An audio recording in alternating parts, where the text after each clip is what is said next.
Hi guys, welcome to cricket Venkatesh. నిన్న ఎప్పుడైతే New Zealand చేతిలో బంగ్లాదేశ్ ఓడిపోయిందో, both Bangladesh and Pakistan are out of Champions Trophy. మరోవైపు ఇండియా, న్యూజిలాండ్ తమ గ్రూప్ నుంచి, అంటే గ్రూప్ ఏ నుంచి qualified for the semifinals. India first semifinal ఏ రోజున ఆడుతుంది అనేది అయితే డిసైడ్ అయిపోయింది. ఎందుకంటే ఇండియా కనుక సెమీఫైనల్కి వస్తే మార్చ్ 4th రోజున దుబాయ్లో జరగబోయే ఫస్ట్ సెమీఫైనల్లో ఆడుతుంది అనేది ముందుగానే డిసైడ్ అయిపోయింది. మీ అపోనెంట్ ఎవరు అనేది తర్వాత డిసైడ్ అవుతుంది.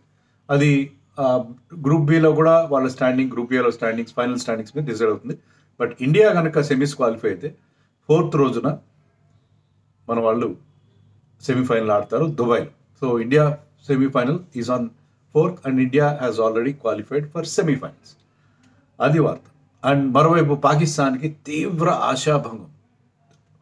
పాకిస్తాన్ అభిమానులకు వచ్చే కష్టాలు పగవాడికి కూడా రాకూడదు అని అడిగితే. ఎందుకంటే 29 సంవత్సరాల తర్వాత, అంటే దాదాపు 3 దశాబ్దాల తర్వాత వాళ్ళు ఒక ఐసీసీ టోర్నమెంట్ హోస్ట్ చేస్తున్నారు. సో రాక వచ్చిన ఒక గొప్ప అవకాశం. దాంట్లో బాగా పర్ఫామ్ చేయాలని, తమ హోమ్ టీం బాగా పర్ఫామ్ చేయాలి, బాగా టోర్నమెంట్ బాగా కండక్ట్ చేయాలని వాళ్ళు అనుకుంటారు. కానీ టోర్నమెంట్ 19న స్టార్ట్ అయితే 24 కల్లా వాళ్ళ ఆశలు ఆవిరైపోయినాయి. 24 తారీఖున 5 రోజుల్లో, అంటే opening ceremony happened on 19th, closing ceremony, మన మీమ్స్ వస్తున్నాయి, closing ceremony for the home team happened on 24th. So 5 రోజుల్లో వాళ్ళ ఆశలన్నీ ఒక గొప్ప కోలిపోయినాయి. సో చాలా అవమానకరంగా 2 మ్యాచ్లు, ఇంకా ఒక మ్యాచ్ మిగిలిండగానే, they have to play Bangladesh still, మిగిలిండగానే వాళ్ళు టోర్నమెంట్ నుంచి బయటకు వెళ్ళిపోయారు. ఆ 2 మ్యాచ్లు కూడా ఘోరంగా ఓడిపోయారు, ఘోరంగా ఓడిపోయారు. ముఖ్యంగా ఇండియాతో ఓడిపోయిన ఓటమి వాళ్ళు చాలా బాధ పెడుతున్నారు. బోల్డ్ అంతా ఆగ్రహావేశాలు వ్యక్తం అవుతున్నాయి, మీమ్స్ వస్తున్నాయి.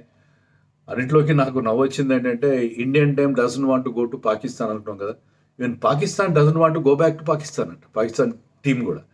ఎందుకంటే అక్కడ దేశంలో వాళ్ళ మీద ఎలాంటి రియాక్షన్ వస్తుందో వాళ్ళు భయపడుతున్నారు. సో ఇలాంటి మీమ్స్ వస్తున్నాయి. బట్ మీమ్స్, ఆ జోక్స్ అపార్ట్, చాలా చాలా కష్టాలు ఉంది పాకిస్తాన్ క్రికెట్. ఇది కొత్త ఏం కాదు. ఇటీవల కాలంలో వాళ్ళు పర్ఫామ్ చేసింది ఏం లేదు. మీరు చూడండి, పాకిస్తాన్ టీం ఈ మధ్య కాలంలో ఆడిన వరల్డ్ కప్స్లో కూడా 2020 వన్డే వరల్డ్ కప్లో they did not qualify for semis, group stage దాటలేదు. 2024 T20 వరల్డ్ కప్లో కూడా వాళ్ళు గ్రూప్ స్టేజ్ దాటలేదు. ఇప్పుడు ఛాంపియన్స్ ట్రోఫీలో కూడా గ్రూప్ స్టేజ్ దాటలేదు. ఇంకా గట్టిగా చెప్పాలంటే లాస్ట్ 3 వన్డే వరల్డ్ కప్స్లో వాళ్ళు సెమీస్ చేరనే లేదు. 2015, 19 అండ్ 23 3 వరల్డ్ కప్స్లో కూడా చేరలేదు. 2011లో మనతో సెమీఫైనల్ ఆడారు, సెమీఫైనల్, దాంట్లో 4 క్యాచ్లు వదిలేశారు సచిన్ టెండూల్కర్వి. దాంతో మహాలీలో మనం గెలిచేసాం. సో దానివల్ల గెలిచామని కాదు, but their feeling was atrocious on that day. So అలా పాకిస్తాన్ టీం ముఖ్యంగా ఈ ఫార్మాట్లో దారుణంగా పర్ఫామ్ చేస్తుంది. T20లో they are doing reasonably well. 2009లో వాళ్ళు టైటిల్ గెలిచారు, T20 వరల్డ్ కప్ గెలిచారు. అంతేకాకుండా వాళ్ళు రీసెంట్గా 2021లో 22లో T20 వరల్డ్ కప్ ఫైనల్ వరకు కూడా వచ్చారు బాబర్ క్యాప్టెన్సీలోనే. సో T20లో reasonably better they did, but అది కూడా గొప్పగా ఏం లేదు. T20లో కూడా అలాగే ఉంది పరిస్థితి. బట్ వైట్ బాల్ క్రికెట్లోనూ, ఈవెన్ టెస్ట్ మ్యాచ్లో కూడా వాళ్ళ పర్ఫార్మెన్స్ చెప్పుకోదగ్గ స్థాయిలో ఏమాత్రం లేదు. సో పాకిస్తాన్ ఎందుకు ఇలాగా వీక్ అయిపోయింది? పర్టికులర్ ఈ వరల్డ్ కప్లో వాళ్ళ ఓటమికి 2 మ్యాచ్లు దారుణంగా ఓడిపోయారు. ఇన్ఫ్యాక్ట్ ఇండియా ఆడిన 2 మ్యాచ్లో బంగ్లాదేశ్ మీద కొద్దిగా ఏమన్నా మన వాళ్ళు చెమటోడ్చాల్సి వచ్చిందేమో, కానీ పాకిస్తాన్ మీద our victory was never in doubt. టోటల్గా డామినేట్ చేశారు మన వాళ్ళు, చాలా ఆడుతూ పాడుతూ గెలిచేశారు. సో ఎందుకని పాకిస్తాన్ ఇంత వీక్ అయిపోయింది? సెలక్షన్ల లోపమా, డెసిషన్స్ లోపమా? అర్థం కావట్లేదు. వాళ్ళు క్యాప్టెన్లు మారుస్తారు. బాబర్ ఒకసారి కెప్టెన్, షాహీన్ అఫ్రీది ఉంటాడు, తర్వాత రిజ్వాన్ తీసుకొస్తారు. కోచ్లు మార్చేస్తారు. కోచ్లేమో వాళ్ళకి ఇక్కడ డ్రెస్సింగ్ రూమ్ అట్మాస్ఫియర్ బాగాలేదని చెప్పి కోచ్లు వెనక్కి వెళ్ళిపోతారు. గిలెస్పీ వెళ్ళిపోయినట్టున్నాడు. Gary Kirsten also made some comments. So అక్కడ అట్మాస్ఫియర్ ఏమాత్రం సరిగ్గా లేదు. సెలక్షన్ మీద రకరకాల విమర్శలు వస్తూనే ఉంటాయి. అక్కడ మాజీ క్రికెటర్స్ వాళ్ళు ఆడిన రోజుల కంటే ఇప్పుడు చాలా యాక్టివ్గా ఉంటారు, చాలా క్రిటిసిజం చేస్తుంటారు. కొత్తగా ఇటీవల ఈ మధ్య వరకు ఆడుతున్న అహ్మద్ షాజాద్ లాంటి వాళ్ళు కూడా చాలా తీవ్రమైన విమర్శలు చేస్తూ ఉంటారు. సో ముఖ్యంగా Azam Khan selection for T20 world cup. Moin Khan అని మాజీ పాకిస్తాన్ కెప్టెన్ కొడుకు, అతను ఫిట్గా లేడు, అతన్ని సెలెక్ట్ చేశారు, అతను ఫెయిల్ అయ్యాడు కూడా T20 వరల్డ్ కప్లో. సో అతన్ని అలాంటి సెలక్షన్ విషయంలో ఎప్పుడు వాళ్ళకి సందేహాలు ఉంటాయి. ఈ వరల్డ్ కప్ టీం చూడండి, వాళ్ళకి ఒకే ఒక్క స్పిన్నర్తో వాళ్ళు బరిలోకి దిగారు. ఫిఫ్త్ బౌలర్కి ఎవరు లేరు అసలు. Fifth bowler five master front all-rounder కూడా లేరు. ఇద్దరు batting all-rounders Khushdil Shah and Salman Agha మీద డిపెండ్ అయ్యారు ఫిఫ్త్ బౌలింగ్ స్లాట్కి. నలుగురు బౌలర్స్తో బరిలోకి దిగారు. నలుగురు బౌలర్స్తో ఏంటిది, సెకండ్ స్పిన్నర్ కావాలి, లేడు సరైన సెకండ్ స్పిన్నర్ లేరు. మీరు సాజిద్ ఖాన్ మంచి బౌలరే కదా, టెస్ట్ మ్యాచ్ బౌలర్ అతని లిస్టియా ఫిగర్స్ కానీ వైట్ బాల్ ఫిగర్స్ కానీ గొప్పగా లేవు. వాళ్ళకి గతంలో ఉన్న ఇమాద్ వసీం, షాదాబ్ ఖాన్, మహమ్మద్ నవాజ్ లాంటి స్పిన్నర్స్ అందరూ ఇప్పుడు వాళ్ళందరూ డౌన్ అయిపోయారు. వాళ్ళ కెరియర్ ఆల్మోస్ట్ ముగిసిపోయినట్టుగా చెప్పుకోవాలి. So they are depending on only one spinner. So అది అబ్రార్ అహ్మద్ ఒక్కడే ఉన్నాడు.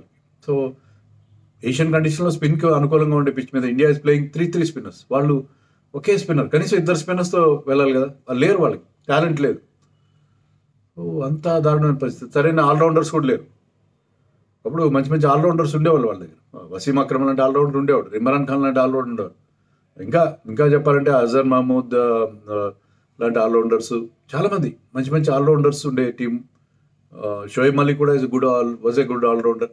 సో ఇలాంటి టీంలో సరైన ఆల్రౌండర్స్ లేని లోటు స్పష్టంగా, అఫ్కోర్స్ షాహిద్ అఫ్రీదిని మర్చిపోయాము. సో అలాంటి టీంలో సరైన ఆల్రౌండర్స్ లేని లోటు వాళ్ళని బాధ పెడుతుంది. దానివల్ల బ్యాటింగ్లో డెప్త్ లేదు. And two of their important players are going through a hard. Babar last time అతను 1 డే సెంచరీ ఎవరి మీద చేశాడు, నేపాల్ మీద. అది కూడా చాలా చాలా లాంగ్ బ్యాక్. నేపాల్ మీద సెంచరీ, 1 డే ఇంటర్నేషనల్ సెంచరీ చేశాడు. సో అక్కడి నుంచి అతను కంటిన్యూస్గా ఫెయిల్ అవుతున్నాడు. షహీన్ అఫ్రీది ఒకప్పుడు మనం ఈవెన్ 2021లో మనం పాకిస్తాన్ చేతిలో ఇదే దుబాయ్లో ఓడిపోయినప్పుడు T20 వరల్డ్ కప్లో he was the hero.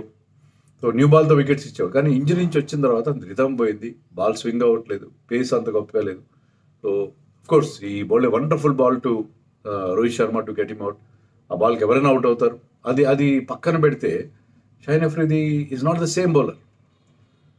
Even Harish Rao runs ఇస్తాడు, ఇప్పుడు వికెట్స్ కూడా తీస్తాడు, కానీ వికెట్స్ కూడా రాలేదు. నసీం షా కూడా ఇండియాకి అగేన్స్ట్గా బాగా బౌలింగ్, ఫస్ట్ మ్యాచ్లో ఫస్ట్ స్పెల్ బాగా వేశాడు. సో వాళ్ళ పేస్ బౌలింగ్లో సరిగ్గా లేదు. ముఖ్యంగా షహీన్ అఫ్రీది అండ్ బాబర్ ఫెయిల్యూర్ వాళ్ళు బాగా హర్ట్ చేస్తా ఉంది. సయీమ్ మొయీబ్ లాంటి ఒక మంచి ఎక్సైటింగ్ ప్రాస్పెక్ట్ అతను ఇంజరీ వాళ్ళు మిస్ అయ్యారు. అండ్ ఫకర్ జమాన్ కూడా వాళ్ళు ఇండియాకి అగేన్స్ట్గా జరిగే మ్యాచ్లో మిస్ అయ్యారు. Fakhar Zaman always does well against India. So వాళ్ళకి ఇంజరీ కన్సర్న్స్ ఉన్నాయి, సరైన టాలెంట్ లేకపోవడం ఉంది వాళ్ళకి. మీకు ఓపెనింగ్ కానీ మిడిల్ ఆర్డర్లో కానీ ప్రాపర్ బ్యాటింగ్ లేకపోవడం చూసాం కదా. ఎవ్వరు కూడా షైన్ కాకపోవడం. సో పాకిస్తాన్ ఇలా ఆడుతూ పోతే పాకిస్తాన్ క్రికెట్కి ఇంకా తలెత్తుకోవడం చాలా కష్టం. ఇక్కడి నుంచి ఈ సిచ్యువేషన్ నుంచి వాళ్ళు బయటపడడం చాలా కష్టం. సో పాకిస్తాన్ ఇలాగే ఉంటే మనకి హ్యాపీలే అనుకోవడం కాదు కదా. ఇప్పుడు పాకిస్తాన్ ఎందుకు ఇలా అయిపోతుంది? సో వరుస వైఫల్యాలు. అంటే దీనివల్ల ఏంటంటే ఇండియా పాకిస్తాన్ రైవలరీలో మనకు ఆ మజా రావట్లేదు. గతంలో ఉన్నప్పుడు ఏంటంటే even as late as in 2022 Melbourne మ్యాచ్లో వాళ్ళు ఆల్మోస్ట్ మనం ఓడించినంత పని చేశారు. Until Virat Kohli played that monumental నాకు అద్భుతమైన 82 నాట్అవుట్ ఎప్పటికీ గుర్తుండిపోయే ఇన్నింగ్స్ ఆడేంత వరకు వాళ్ళు ఆల్మోస్ట్ మనం ఓడించినంత పని చేశారు. 2017 ఛాంపియన్స్ ట్రోఫీలో ఓడించారు. అప్పుడు Mohammad Amir was the hero along with Fakhar Zaman. So అలాంటి టాలెంట్ ఉండేది. ఒకప్పుడు ఎంత మంచి మంచి ప్లేయర్స్ ఉండేవారు. వసీం అక్రమ్, వకార్ యూనస్, ఇంకా ముందుకెళ్తే ఇమ్రాన్ ఖాన్, జహీర్ అబ్బాస్, సక్లైన్ ముస్టాక్, ఈ మధ్యకాలంలో అన్నమాట సక్లైన్ ముస్టాక్ అహ్మద్.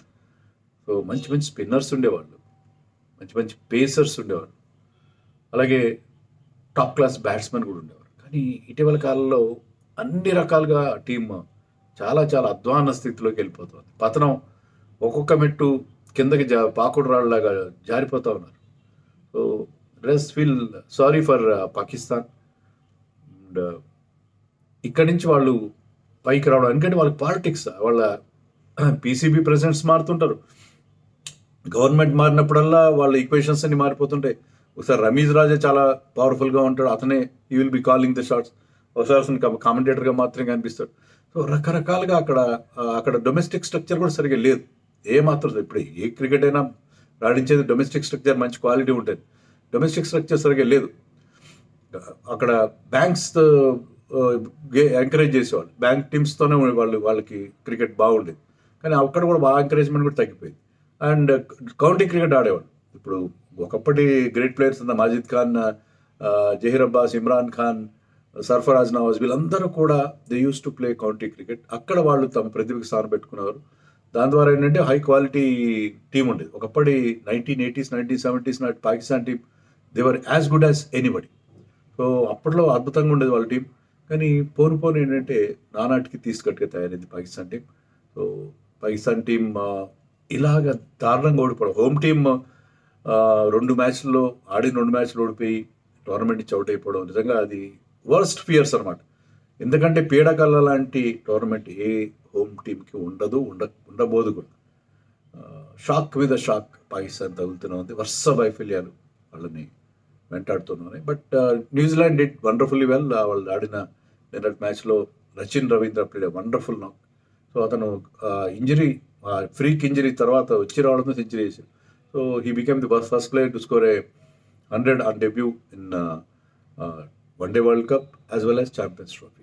సో అతని గ్రేట్ టాలెంట్ మరొకసారి ఇప్పుడు New Zealand once again looking very very impressive. Even వాళ్ళ పార్ట్ టైమర్ అనుకున్న బ్రేస్వెల్ కూడా బ్రహ్మాండంగా బౌలింగ్ వేస్తున్నాడు. సో వాళ్ళకి ఎలాంటి సమస్యలు కనబడట్లేదు. And their fielding is top class as always. So New Zealand is a team to watch. And ఇవాళ జరగాల్సిన Australia South Africa match video చేసే వరకు ఇంకా స్టార్ట్ కూడా కాలేదు. That is unfortunate. ఎందుకంటే గమ్మత్ ఏంటంటే ఇంతవరకు ఛాంపియన్స్ ట్రోఫీలో ఆస్ట్రేలియా 1998 జరుగుతుంది. ఇది 9th edition of the champions trophy. ఇంతవరకు ఆస్ట్రేలియా సౌత్ ఆఫ్రికా ఒక్కసారి కూడా ఫేస్ టు ఫేస్ ఆడిన పరిస్థితి లేదు. సో ఈ మ్యాచ్ అనేది జరుగుతుందా లేదా, మరి వర్షం అవుతుందా, అక్కడ కండిషన్స్, అక్కడ పిచ్ గ్రౌండ్ కండిషన్స్ కూడా గొప్పగా ఉన్నట్లేదు. సో ఈసారి కూడా South Africa versus Australia match miss అవుతుందా ఏమో తెలియదు. Let us wait and see. But జరిగితే మాత్రం చాలా చాలా ఇంట్రెస్టింగ్ మ్యాచ్. ఎందుకంటే ఈ 2 టీమ్స్ ఇంప్రెసివ్గా ఉన్నాయి ఆ గ్రూప్లో.